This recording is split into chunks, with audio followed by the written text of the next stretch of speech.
All in Hello, one Margaret. Hello, Margaret.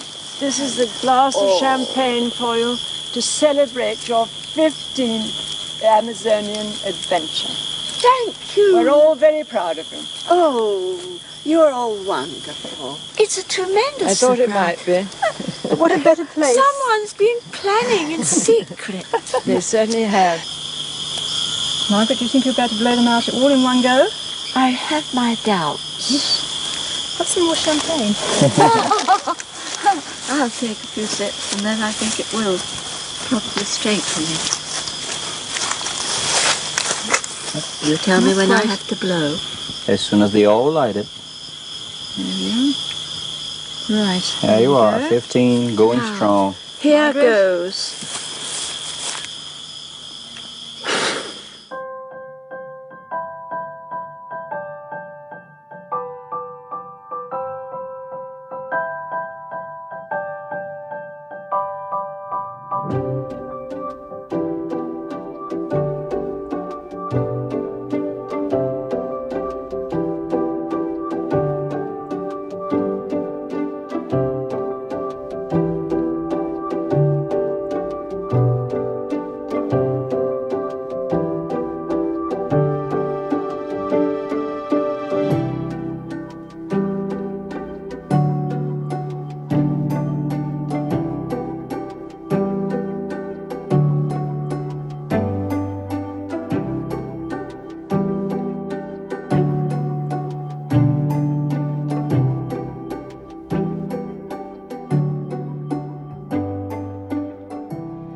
Então a gente está aqui com o Gilberto Castro. Ele vem navegando aqui essas áreas por longos anos e ele foi amigo, dá para dizer que era um amigo da Margarete Mie. Ele inclusive conduziu a Margarete na última viagem dela, última viagem, onde 88. ocorreu o registro da famosa flor do cactus da lua. Eu vim para o Amazonas a primeira vez em 75, dei umas exploradas por aqui e depois, perto de 76, eu tirei um sabbatical, fiquei um ano aqui no Amazonas passeando. Comprei um barquinho pequeno, bem miudinho mesmo, e fiquei explorando. E naquela época eu me interessei e fui para o Jaú. E lá fiz inclusive um pequeno tapiri, que é uma palafita dessas pequenas, que era a penúltima casa dentro do rio. Era bem lá no fundo. Eram 76 horas de viagem para chegar. Então, e lá eu fiquei alguns meses explorando as terras por trás, olhando os lagos que tem lá atrás, etc. Depois disso, eu passei a todo ano tirar férias, porque eu fiz esse sabático porque eu tinha trabalhado 7 anos sem férias e daí tirei um ano de férias e fiz essa viagem aqui. E depois eu aprendi que não dá para funcionar sem férias. E todo ano eu vinha e ficava, construía aquela casinha que você já viu, e no final de 76, e eu ia todo ano e ficava pelo menos 45 dias. E isso eu fiz direto de 77 até... Em 79 eu morei em Manaus um ano, trabalhando numa multinacional em Manaus, era diretor de uma fábrica lá. E depois eu voltei para a minha fábrica no Petrópolis, no Rio de Janeiro. E aí eu vinha todo ano, eu tirava uma férias e vinha para cá até 94. Em 94 eu já tinha vendido as minhas empresas e estava fazendo programas de computador para pequenas empresas. E aí o meu amigo que veio me visitar uma vez aqui gostou e começou um programa de turismo aqui. Na realidade, ele fazia um programa de turismo muito interessante, de 21 dias. Ele trazia grupos de alemães, vinham para a Bahia, depois da Bahia vinham para o Amazonas.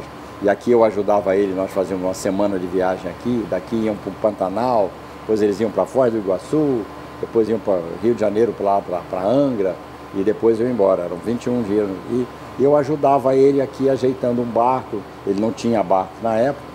Eu ajeitava um barco, conhecia as pessoas aqui, uma tripulação, e fazíamos um passeio aqui. Isso foi o primeiro coisa que eu fazia ajudando o pessoal. Eu já tinha feito uma vez, em 86, uma viagem ajudando um rapaz que era dono do estaleiro onde eu estava construindo um barquinho. Ele fez uma viagem com os suíços e eu fiz parte dessa viagem, ajudando como guia. Depois, muitos anos, em 94, como eu disse, eu comecei para ajudá-lo com pescaria esportiva. Ele tinha um barquinho, que ele tinha no período comprado, ajustado, etc. E eu era gerente da pescaria e fiz isso quase 20 anos.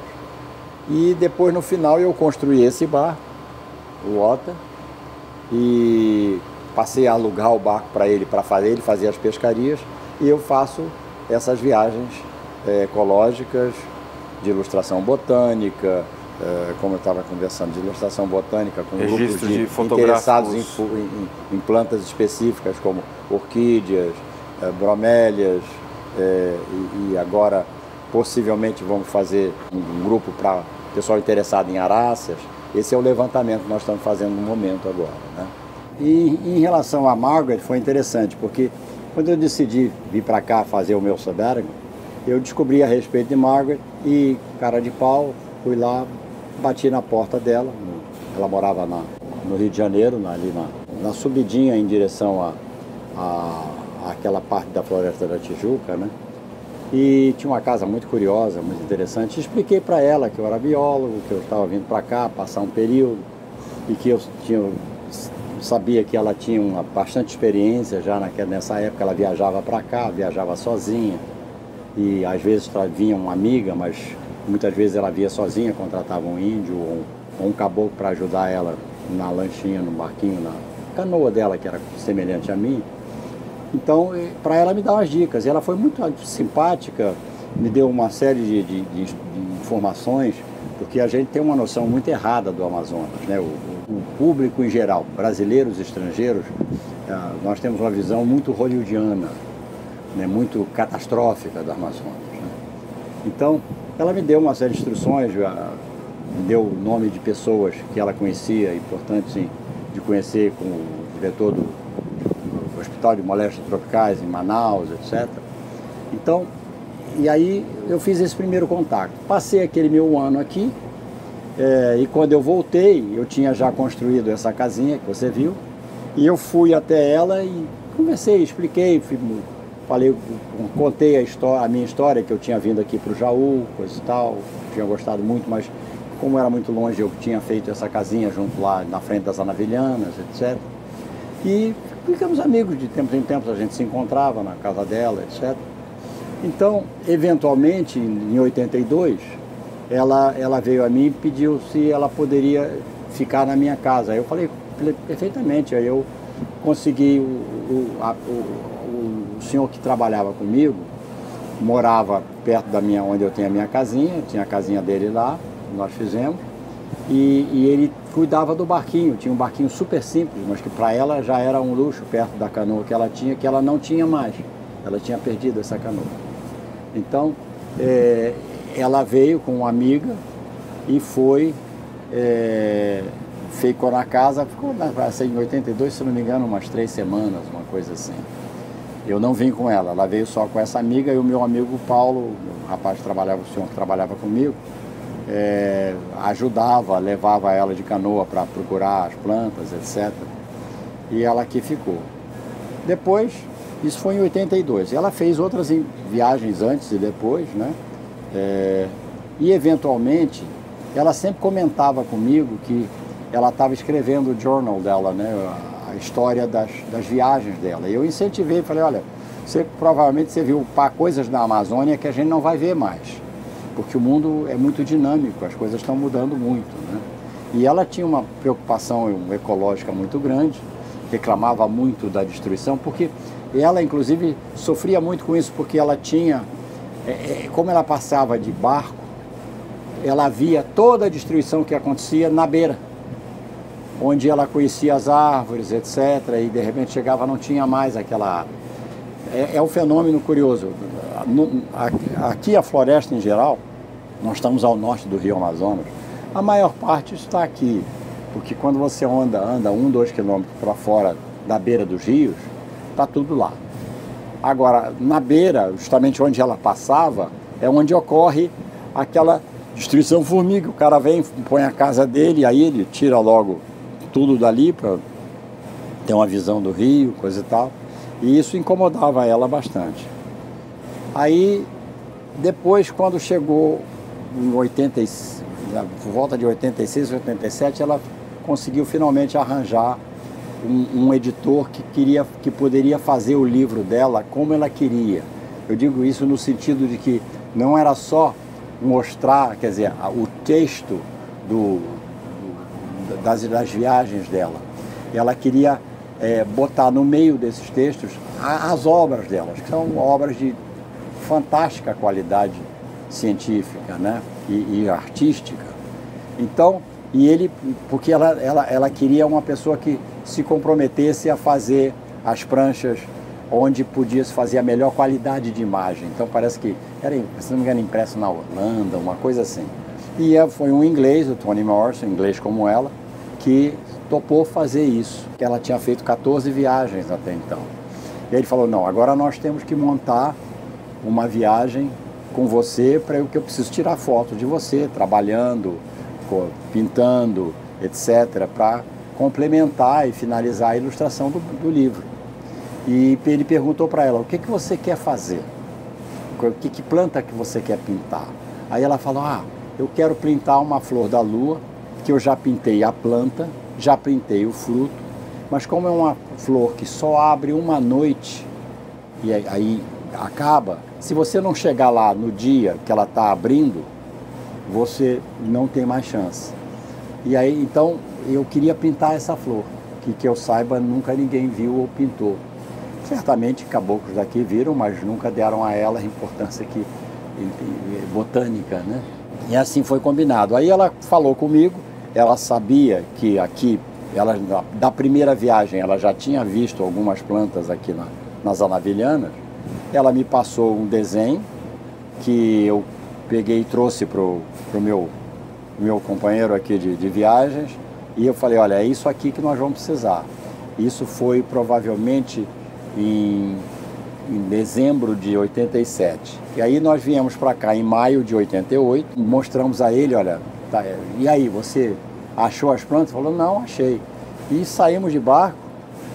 Nessa viagem, só complementando, estávamos eu, a Margaret, a amiga dela que tinha feito a primeira viagem de 82 com ela nessa região, a Sue Laurel, que era uma inglesa que morava no Rio de Janeiro, hoje mora em Portugal.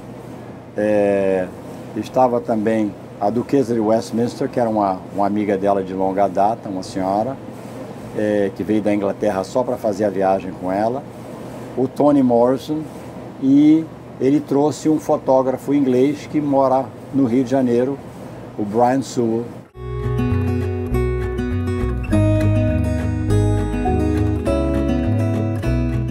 Dessa viagem de 88, saiu o final deste livro, que é o Margaret Mee, In Search of Flowers of the Amazon Flowers. Esse livro tem em português, inclusive. É difícil de achar, mas eu acho que na Amazon, nos Estados Unidos, você consegue. Possivelmente você consiga no Brasil também a edição brasileira, né? É obviamente usada, mas tem. É uma obra fantástica, com várias ilustrações dela. Esse é o Toni Morrison, o editor, né? Ele hoje já falecido, ele era bem velhinho já nessa idade. E foi curioso, porque quando ele decidiu fazer essa viagem, ele queria fazer essa viagem e ter material para o livro. Então ele disse que primeiro ele se aproximou da BBC, afinal de contas ela era uma inglesa, conhecida, etc.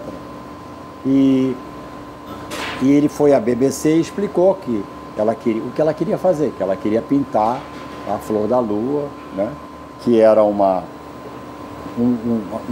cactus amazônico endêmico das Anavilhanas, não ocorre em nenhum outro lugar, que é uma flor que abre uma vez somente à noite, e que ela queria pintar isso como o trabalho último para colocar no livro.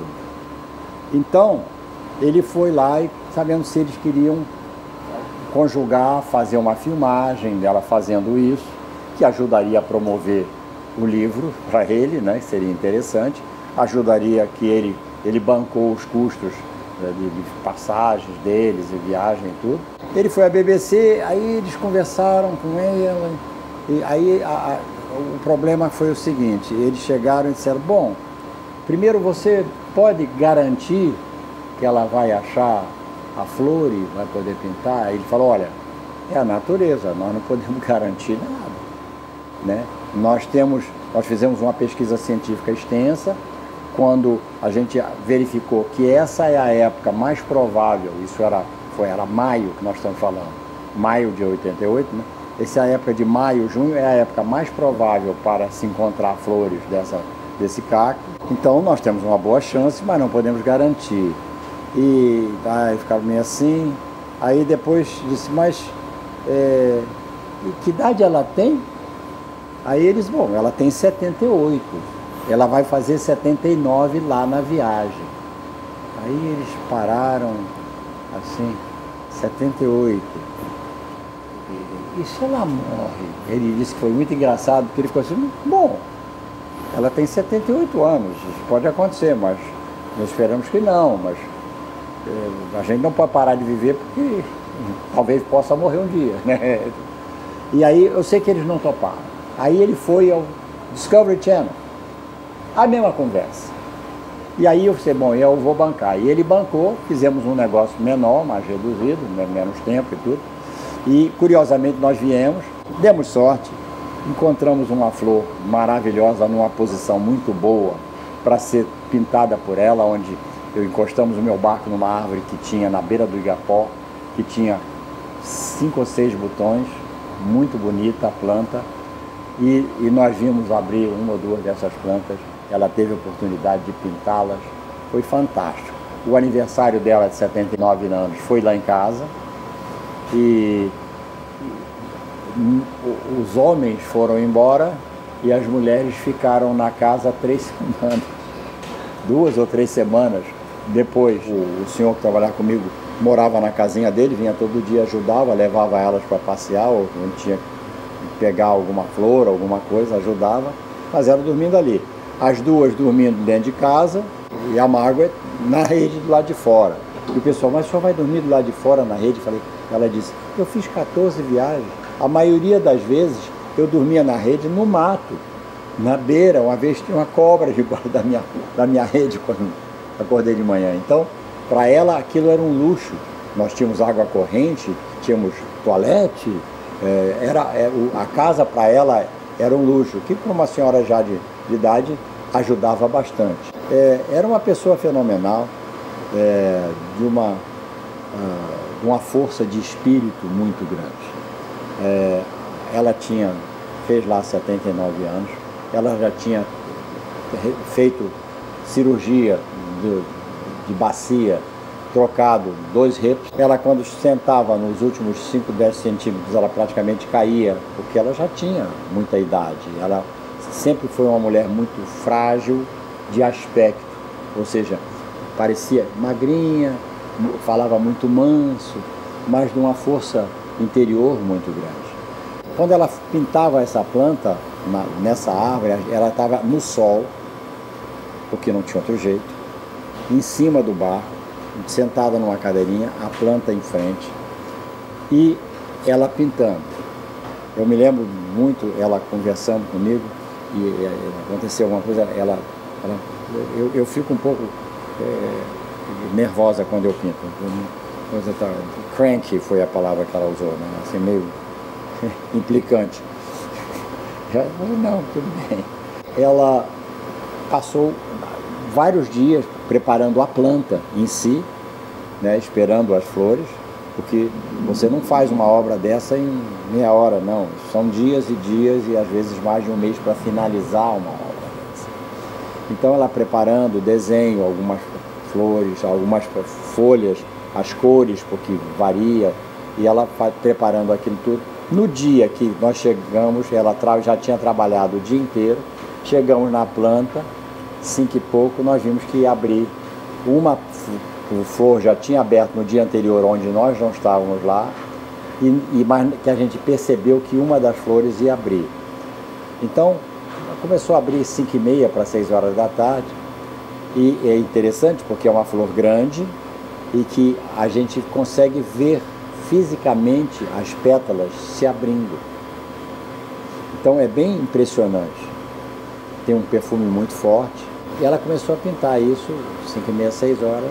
Quando abriu totalmente, 6 e pouco, ela estava bem adiantada. E ela pintou isso até 1 hora da manhã. Ela tinha passado o dia no sol pintando. Tinha 79 anos. Estava pintando aquilo até 1 hora da manhã. Aí estava mais ou menos do jeito que ela queria, mas para ela pintar, a amiga dela, Sue Laurel, segurava 2 lâmpadas de um lado e eu 2 do outro.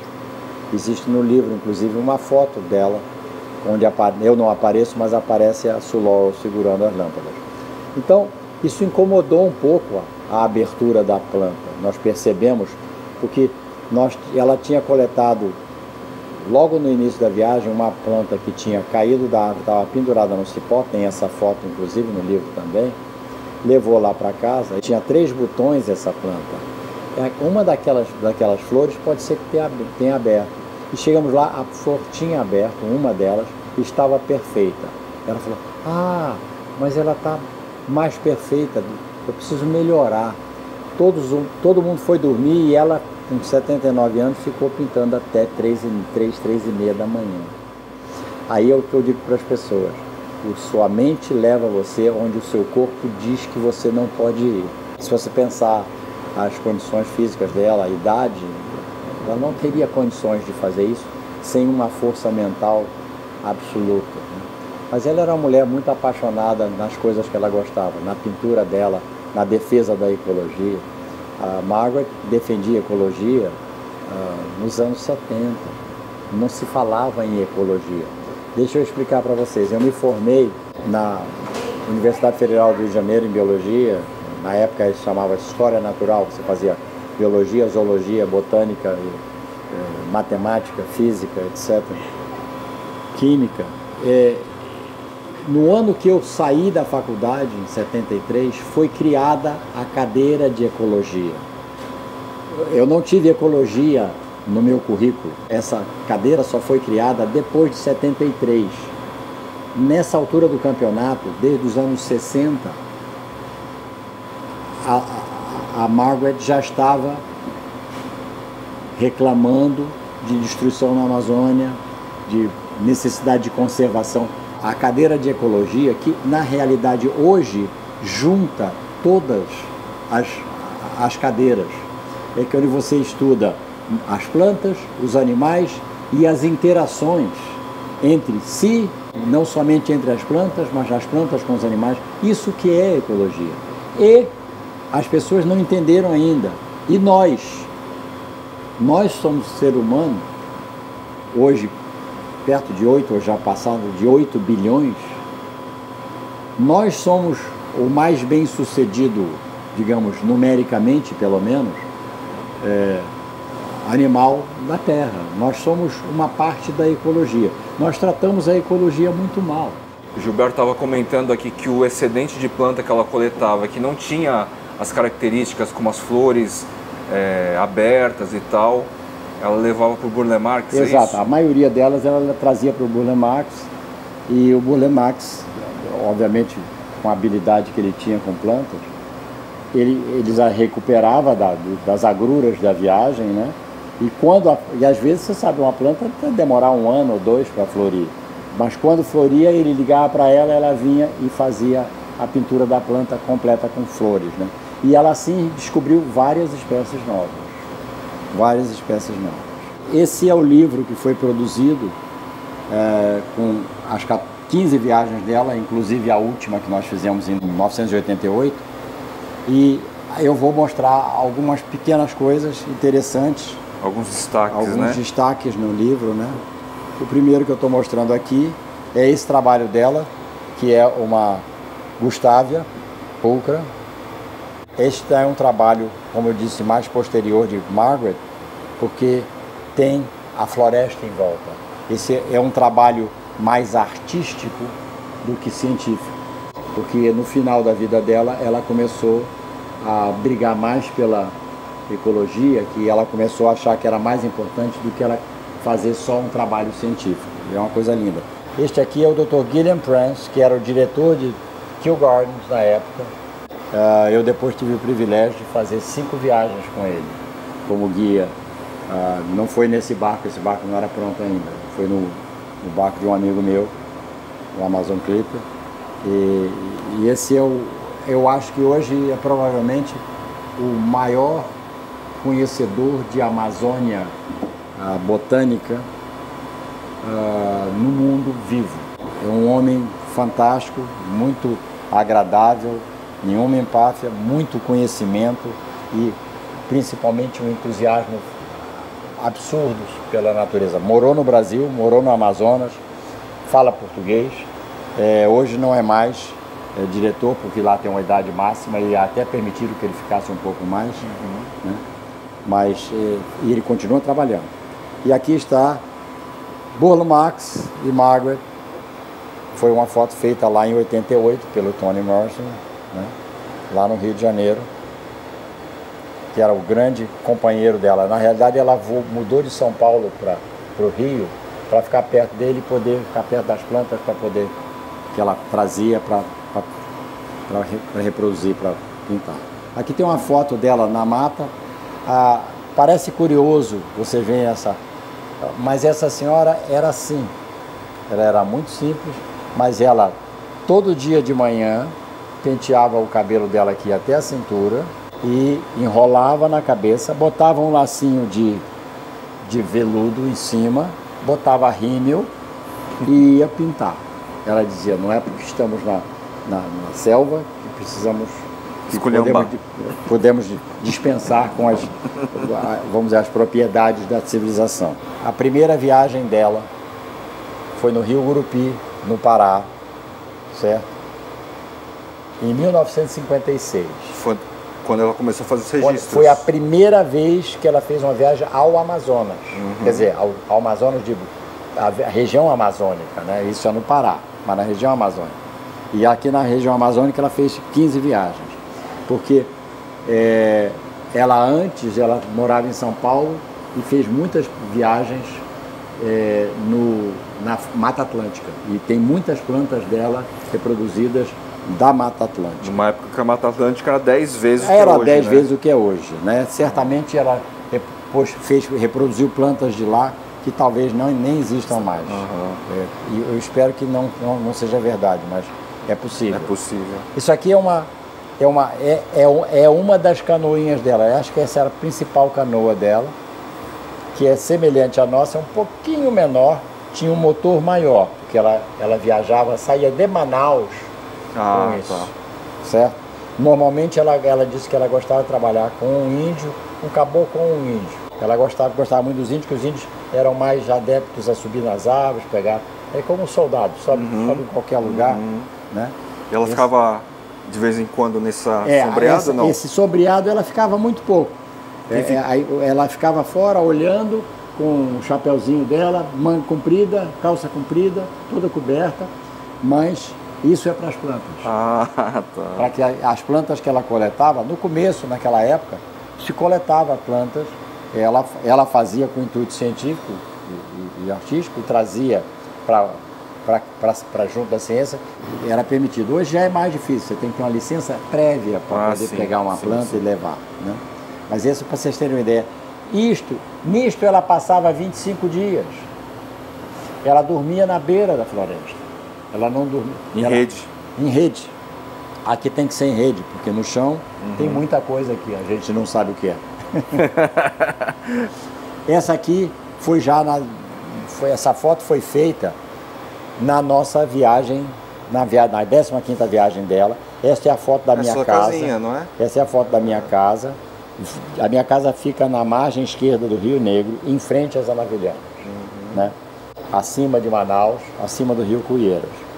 Então essa casinha eu construí em 76 e está lá até hoje. Eu preciso até dar uma melhorada, porque no meio do mato, eu sempre, quando eu vinha muito para cá, eu ia todo ano, como eu disse, até durante mais de 20 anos, todo ano eu vinha, ficava lá um mês e meio, as pessoas me perguntaram, o que você faz? Eu conserto.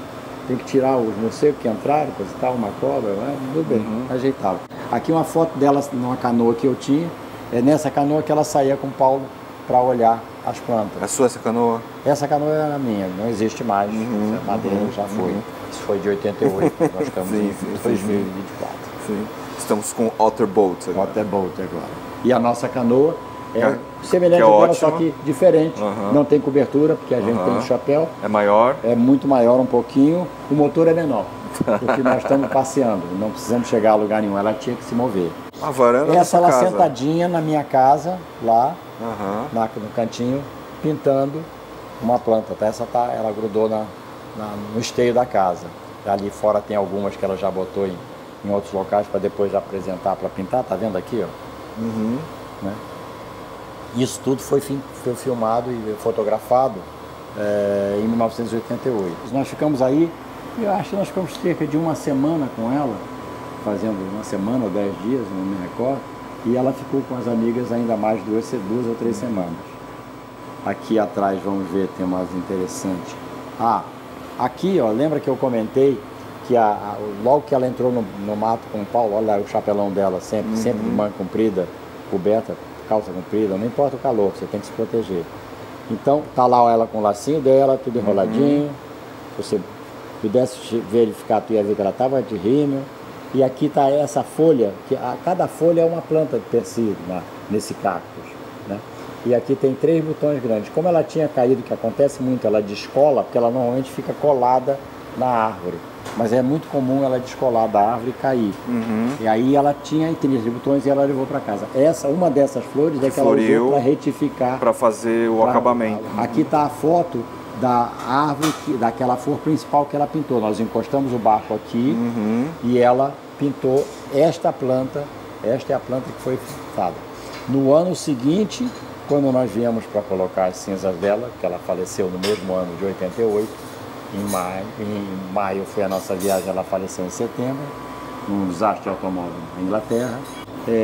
No ano seguinte, o marido dela veio colocar aqui na minha casa as cinzas dela. E nós voltamos à árvore, ela lá estava, mas a água estava 2 metros mais alta e as flores saíam de dentro. Nós vimos uma flor saindo de dentro da água. Dentro da água, impressionante, né? Aqui aquela cena que eu comentei com você antes, a Sue Laurel segurando 2 lanternas, e eu estou do lado de cá, eu não apareço. Eu não tenho nenhuma foto nesse livro. Tem da minha casa, mas eu não apareço. Tem menção no meu nome, mas eu não tenho foto. E tá aqui a flor, isso é à noite. E a flor, você vê, é uma flor grande, ela deve ter Sim. É uma coisa bem interessante. E aqui é o trabalho científico, onde ela vai marcando as coisas que são interessantes para os botânicos, né? E aqui tá aquela situação, a árvore, aquela árvorezinha que nós vimos lá, tá aqui. Eu encostei um barquinho que eu tinha aqui, ela está sentada, Papai do Céu ajudou. E ela ficou em frente à planta na altura exata, sem fazer nenhuma outra ginástica. A gente pegava ela fisicamente, botava ela em cima do toldo, ela sentava nessa cadeirinha e lá fazia a pintura dela. E aqui está a obra-prima. E aqui está o resultado, né? Novamente com o fundo. Ela sempre mostrando a parte ecológica. Já nos últimos anos, né? A gente sabe qual é a fase final da vida de pintura dela em função dessa composição com cenários, né? Que ela achava muito importante. Tu imagina, isso foi em maio, a obra foi terminada, o último capítulo inserido, isso foi impresso, acho que na Inglaterra, e com fotos, como eu disse, com arte de outros países de melhor qualidade. E em setembro de 88 eu fui para a Inglaterra para o lançamento do livro. Estive com a Margaret no dia seguinte do lançamento do livro, levei um livro para ela que eu tenho assinado por ela, conversamos muito, onde ela comentou comigo muito feliz, porque ela estava na época negociando um número grande de obras de arte com Kew Gardens, sei se 30 ou 40, não tenho os detalhes exatos, 30 ou 40 peças. Essas obras estão em Kew hoje. Nem sempre estão em exposição, porque sabe que museus eles mostram uma coisa, depois tiram, mas tem épocas que eles fazem exposições com os quadros dela. Ela estava negociando a venda desses quadros, se não me engano, como 400 mil libras, para uma senhora de 79 anos, e ela disse para mim toda feliz, porque Margaret nunca foi rica. Ela foi rica em espírito, qualidade de trabalho, como pessoa, mas ela monetariamente nunca foi rica. Ela tinha a casa dela que ela comprou com o produto de um livro que ela fez para o governo brasileiro uma vez, um livro gigantesco, que o governo brasileiro usa, não sei se ainda tem, mas presenteava dignatários estrangeiros com ele. São pranchas enormes, né? Então, com o dinheiro desse livro e também de um livro de um americano que me pediu que ela fizesse toda a ilustração do livro dele, ela comprou a casa dela, mas ela não tinha muito dinheiro.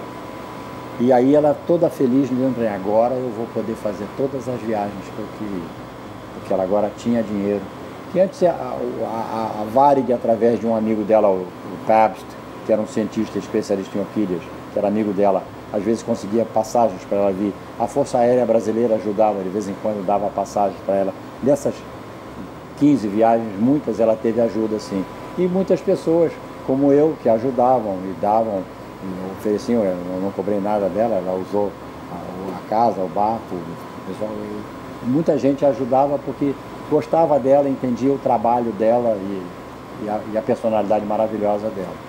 Mas aí ela estava muito feliz que ela ia poder pintar tudo. Ela foi então aos Estados Unidos, promoveu o livro, fez uma entrevista lá, muito bonita, e voltou para a Inglaterra e faleceu. Então, eu, em princípio, assim, eu fiquei, quer dizer, meio, obviamente todo mundo muito chocado.